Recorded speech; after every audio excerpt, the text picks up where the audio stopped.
In parts of Mexico, killers aren't born, they are made. When the sun disappears, entire neighborhoods fall silent, not from peace, but from the dread of who commands the night. Streets that once belonged to families now answer to a system where violence is calculated, taught, and sold. Locals know that surviving means obeying rules set by men you never see.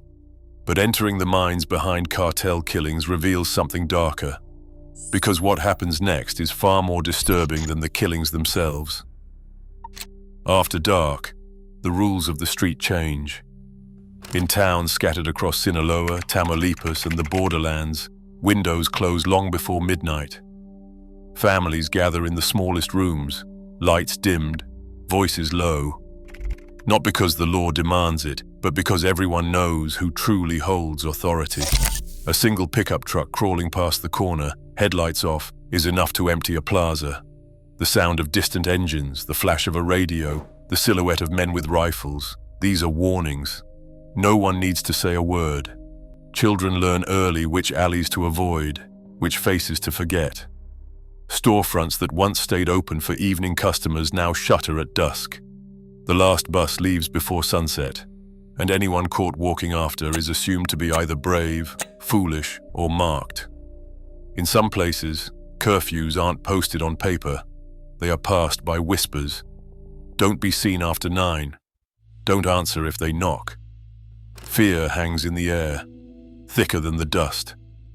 The police cars, when they appear, move slowly and never stop. Uniforms mean little. The real power is invisible, spoken of only in code. People learn to look away when a convoy passes, to keep eyes on the ground, to pretend not to notice the men who patrol with impunity. Everyday life is shaped by absence, of laughter, of trust, of certainty. The sound of a door slamming shut can echo for hours. Mothers tuck children in, praying that tonight will be quiet, that no one in their family will be taken or used to send a message. In these towns, silence is the safest answer. Here, survival depends on obedience. Streets belong to someone else after dark, and everyone knows how quickly a stranger's question can become a death sentence. But that was only the beginning. The real terror comes from knowing that for some, there is no way out, only deeper in. In the 1980s, the cartel world in Mexico changed. It moved from loose alliances to something calculated, a system built on territory, tribute, and invisible borders. Under Miguel Ángel Félix Gallardo, the Guadalajara cartel divided Mexico into plazas. Each plaza was a piece of land, a city, or a highway claimed and taxed by whoever controlled it. The logic was cold. If you wanted to move anything, drugs, people, or weapons, you paid a fee. If you did not pay, you disappeared. Plazas were not just turf, they were business units, each with its own boss, its own set of enforcers, and its own rules. The plaza was a unit of control and profit. The plaza system spread fast. By the early 1990s, the collapse of the old guard left a power vacuum, and new groups like Sinaloa and the Arellano Felix organization rushed in to claim territory. Each new cartel carved out its own plazas, fighting for control over border crossings, ports, and rural corridors. The violence that followed was not random. It was organized, even predictable. Every shooting, every kidnapping, every warning sign on a lamppost was a message about who owned what. Territory became currency, control meant money, and money meant survival. But that was only the beginning. For people living inside these borders, daily life changed. A plaza boss could decide which businesses opened, which police officers stayed on the payroll, and who needed protection or punishment. The system ran on fear and silence, and on a twisted sense of order. Some locals found work as drivers, lookouts, or bodyguards, their jobs justified as protection against outsiders. Recruiters promised steady pay and safety for families, but the reality was a cycle of debt and loyalty that never truly ended. You would think this is where it ends. It does not. The plaza system turned entire regions into shadow economies. Even the police and politicians became part of the machinery, sometimes taking a cut, sometimes just trying to stay alive. The borders between legal and illegal blurred, replaced by rules that everyone understood, but no one dared to write down. In this world, the logic of the plaza was simple: obey, pay, or vanish. For those born into these territories, the promise of protection or a job was often the only future on offer. Most people never hear about this part, the machinery that makes the violence possible and the structure that keeps it running year after year. Recruitment doesn't always start on a street corner. More often, it begins with a message on a phone. Cartel recruiters have turned social media into a hunting ground, posting offers that look like any other job ad, except these promise fast cash and the illusion of safety. Facebook, Instagram, and TikTok are filled with posts advertising driver jobs, security positions, or even construction work. The language is careful. Emojis and code words slip past platform filters.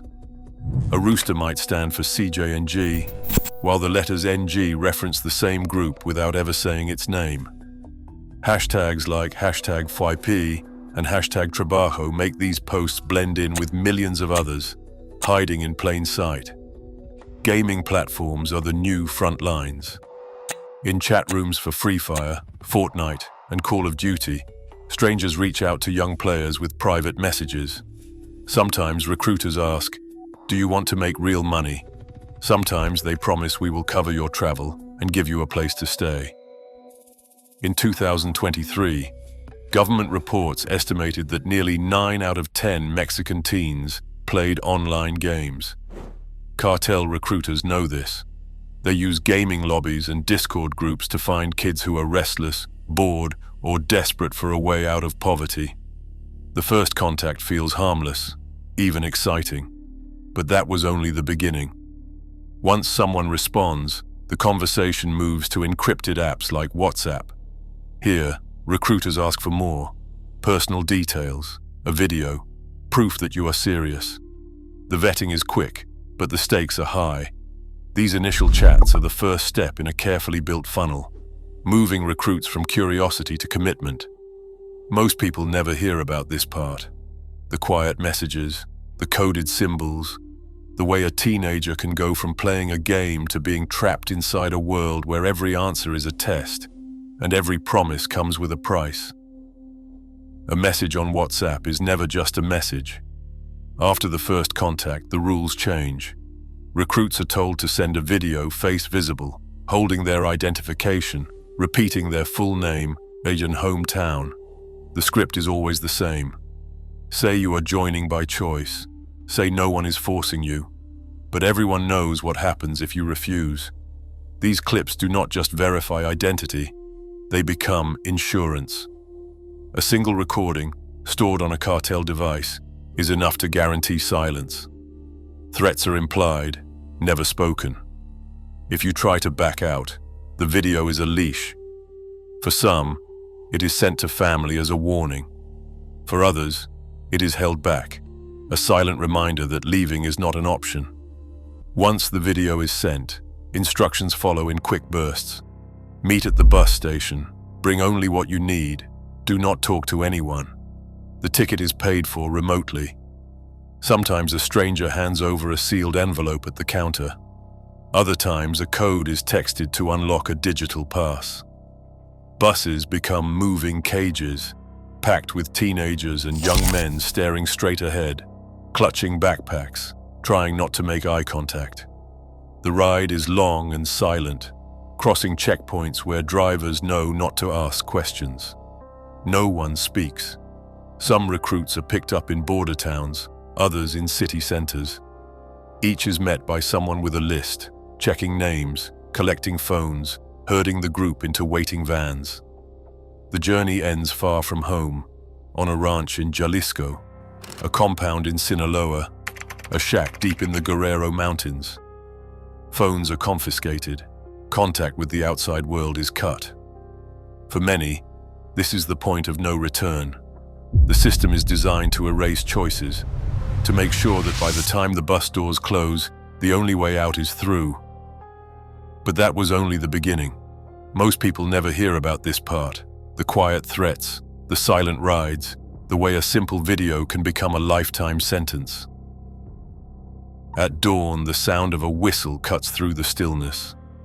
Recruits stumble from bunks, some still teenagers, most barely awake, lined up in rows on packed dirt. The air is sharp with the smell of sweat and diesel. There are no uniforms, only mismatched clothes and shaved heads. But every movement is drilled into place. On the edge of a Jalisco ranch or deep in the Guerrero hills, the day begins with a run. Not a jog, but a sprint through mud and tangled brush, boots pounding in unison. Anyone who falls behind is shoved, cursed at, or left to crawl back on their own. Obstacle courses snake across the camp, walls to climb, pits to cross, barbed wire low enough to draw blood. Some camps have shooting ranges with moving targets, others just battered car doors riddled with bullet holes. Foreign voices bark orders, sometimes Spanish with a thick Guatemalan accent, sometimes English clipped and cold. Former soldiers from the 𝗧𝗶𝗺𝗀𝘀𝗁 or American mercenaries stand watch, arms crossed, faces unreadable. Every drill is a test, and every mistake is punished. One recruit, unable to assemble a rifle fast enough, is dragged aside. The lesson is clear: fail, and you do not come back. Groups of 30 or 40 move through stations, hand-to-hand combat, weapons training, forced marches with sacks of sand. Meals are quick and silent, eaten standing up. Water breaks are rare. For 3 months, the routine does not change. Some are taught to drive armored trucks, others to strip and clean assault rifles until their fingers bleed. The goal is not just strength, it is obedience. No one asks questions. No one complains. The camps run like clockwork, each hour accounted for, every recruit watched. Most people never hear about this part, the system behind the violence, the way chaos is built from order. By the end of training, the line between soldier and killer is erased. But even here, the worst is yet to come. Sleep is rationed like contraband. New recruits are kept awake for days at a time, forced through endless drills, their bodies pushed until minds begin to fracture. One punishment known among trainers as the cycle means standing for 36 hours straight. No food, no water, no rest. Anyone who collapses is doused with cold water and ordered to start again. The point is not strength, it is surrender. A psychologist who has interviewed former cartel hitmen describes the process as systematic dismantling. Loyalty is not assumed, it is manufactured. Recruits are told to beat each other for minor mistakes, to confess imagined betrayals, to watch as others are punished for hesitation. The rules are simple: trust only your handler, suspect everyone else. Sleep deprivation breaks down resistance. After 4 or 5 days, hallucinations start. The line between dream and waking blurs, and orders become the only reality that matters. Tests of loyalty are constant. One day it is a demand to turn in a friend for a fabricated offense. The next it is refusing food until someone confesses to a staged theft. Some are forced to dig their own shallow graves as a warning. The message is clear: trust is a weapon, and anyone can be the next target. By the end of training, many recruits stop asking questions. Empathy fades. Punishments and rewards come without warning, teaching recruits to anticipate violence, not comfort. Emotional numbness sets in, a necessary shield against guilt and fear. As the psychologist explains, by the time they realize what they have become, it is already too late. But that is only part of the machinery. What happens when sleep deprivation and fear are not enough? Most people never hear about this part. The moment when chemical control takes over and the mind becomes just another tool for survival. Because what happens next is far more disturbing than the killings themselves. The first pill is handed out with no warning. Recruits are told it is for energy, to keep them sharp through another sleepless night. Some swallow it without asking. Others hesitate, but hunger and exhaustion win out. Methamphetamine is the most common small bitter tablets that turn fatigue into a distant memory. The effects are immediate, eyes wide, hearts pounding, bodies that refuse to quit. Trainers call it the push. Work longer, run faster, ignore the pain. But the real reason runs deeper. Addiction is not an accident here. It is a tool. After days without sleep, recruits are offered sedatives, small blue pills, sometimes fentanyl, sometimes tranquilizers. The promise is simple: relief. Muscles relax, fear fades, memories blur at the edges. The next day, the cycle starts again. Stimulants for endurance, sedatives to erase doubt.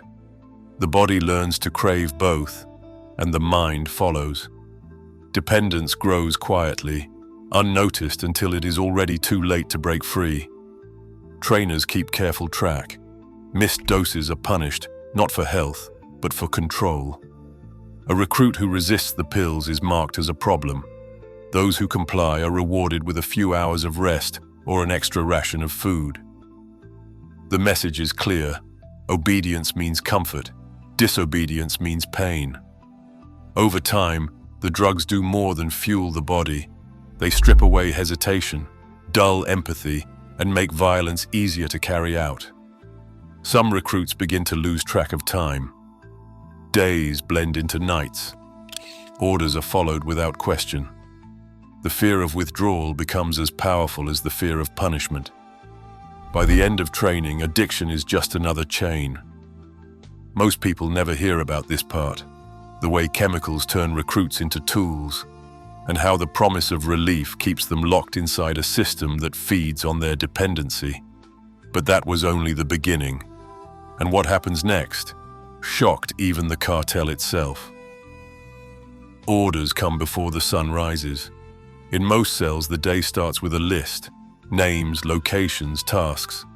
Every Sicario knows their rank, their handler, and what is expected before the first meal. The chain of command runs tight. Recruits answer to a lieutenant who reports to a plaza boss, each layer watching the one below. Mistakes are costly, but so is hesitation. The job is never just about pulling a trigger. It is about moving product, collecting debts, guarding stash houses, or watching a rival's street. Some are told to drive armored pickups, others to deliver packages or keep lookout on a busy corner. Violence is just one part of the routine, measured like any other task.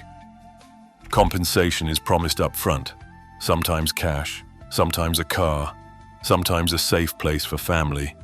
The pay scale is simple. A driver might earn a few hundred pesos a week, a lookout a little more. Those who prove themselves, who follow orders quickly, who show no fear, are offered bonuses. A successful hit, a rival taken off the map, can mean a payout of several $1,000s. But the rewards come with conditions. Miss a payment, question an order, or show up late, and the penalties are immediate. Rewards and punishments are delivered in public, a lesson for everyone else. Lieutenants keep ledgers, names, dates, amounts owed. They decide who gets paid and who gets punished. A Sicario's loyalty is measured by results. How many jobs completed? How many rivals eliminated? How many shipments delivered without loss? Those who fall behind are given warnings, then demotions, then disappear. The most trusted are allowed to move up, overseeing their own crews, collecting their own cuts. But trust is always provisional. One wrong move, one rumor of betrayal, and yesterday's favorite becomes today's target. The logic behind the violence is cold and transactional. Each act of brutality sends a message, not just to rivals but to the people inside the organization. The system rewards obedience, speed, and silence. Some are given extra cash for information. others for taking the blame when things go wrong. Every job is a test, and every test is a chance to rise or vanish. Most people never hear about this part, the way violence is measured, tracked, and paid for, day after day. And for those inside the system, the next mistake could be their last. Methamphetamine changes more than just the body. In cartel cells, it corrodes trust from the inside out. The same pills handed out for energy soon become a curse, twisting minds and feeding a constant sense of danger. Paranoia spreads through the ranks like wildfire. Whispers start. Someone is skimming from the stash. Someone else is talking to the wrong people. No one knows who started the rumor, but everyone feels the heat. Eyes dart across the room, searching for a sign of betrayal. A glance held too long, a word spoken out of place. The purges begin quietly. A name disappears from the morning list. A bunk sits empty.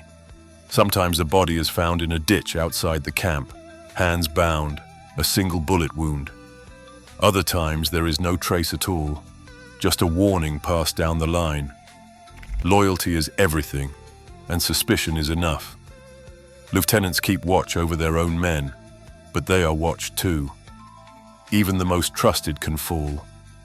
Meth-fueled nights blur into days, and every mistake feels bigger, every slight more dangerous. The line between real threats and imagined ones vanishes. A wrong look, a nervous laugh, a late arrival. Any excuse can become a death sentence. One former enforcer described it as living inside a storm.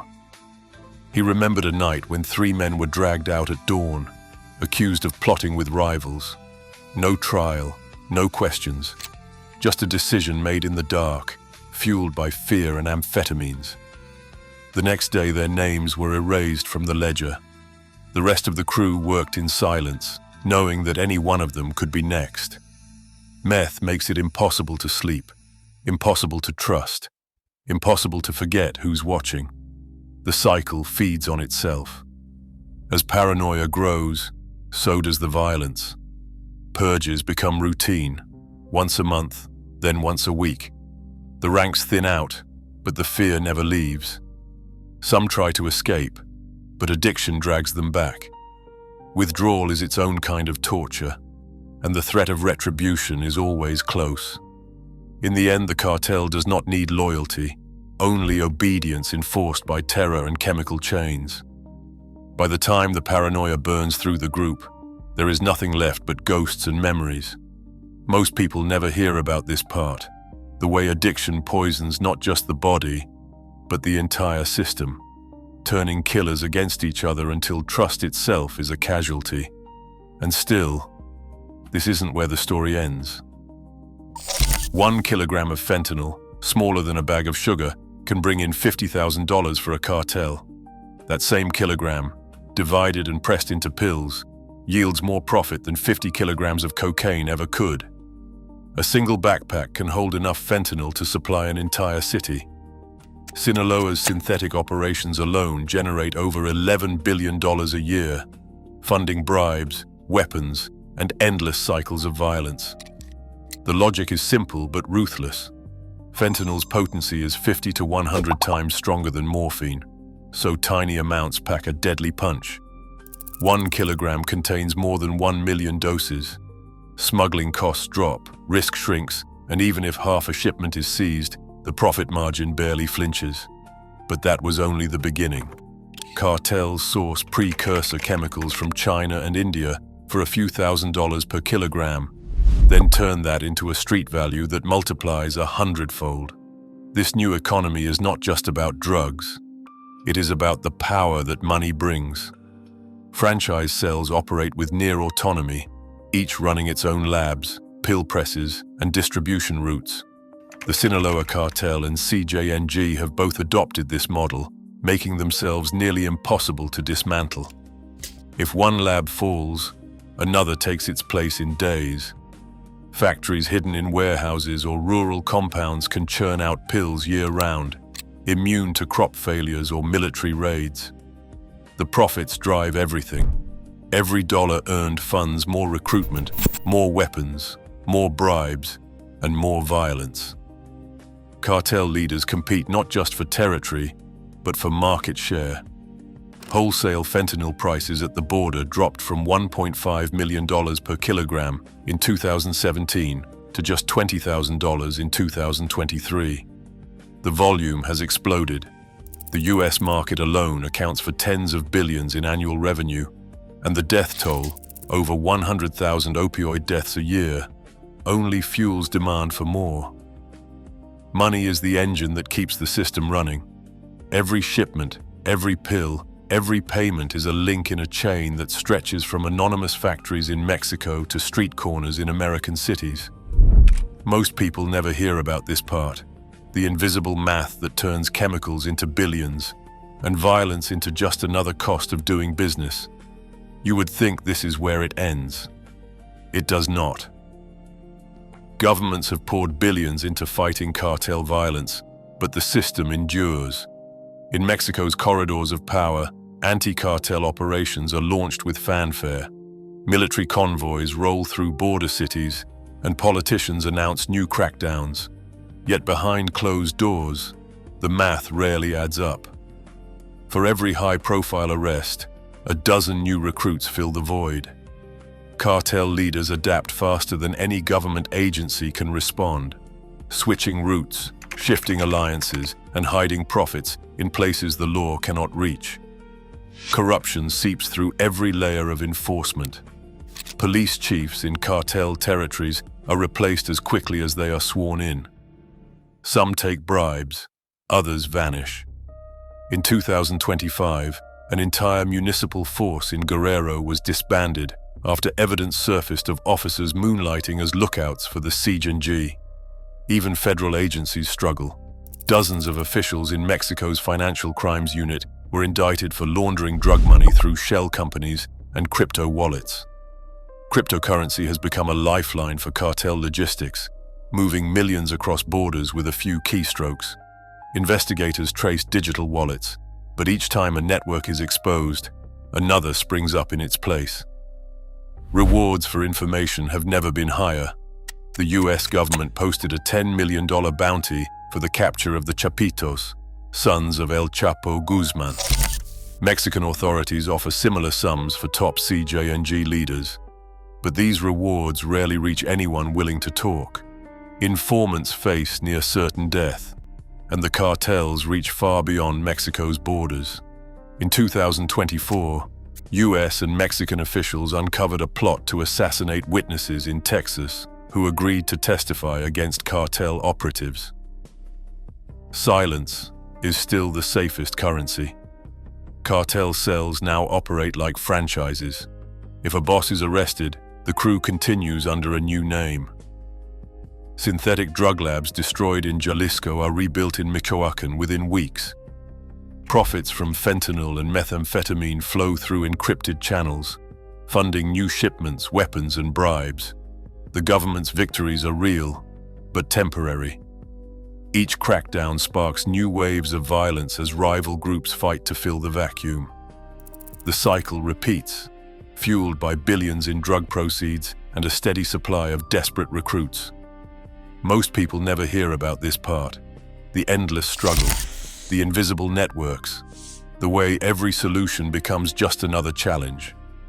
The system didn't disappear, it evolved. Today, cartels recruit online, and violence adapts as fast as technology changes. Government crackdowns shift the battlefield, but the machinery of fear keeps turning, claiming new victims and shaping entire regions. For the children who grow up where escape feels impossible, survival means learning the rules of a world they never chose. The system endures, not because it is invisible, but because it is everywhere. What would it take to finally break that cycle? Share your thoughts below.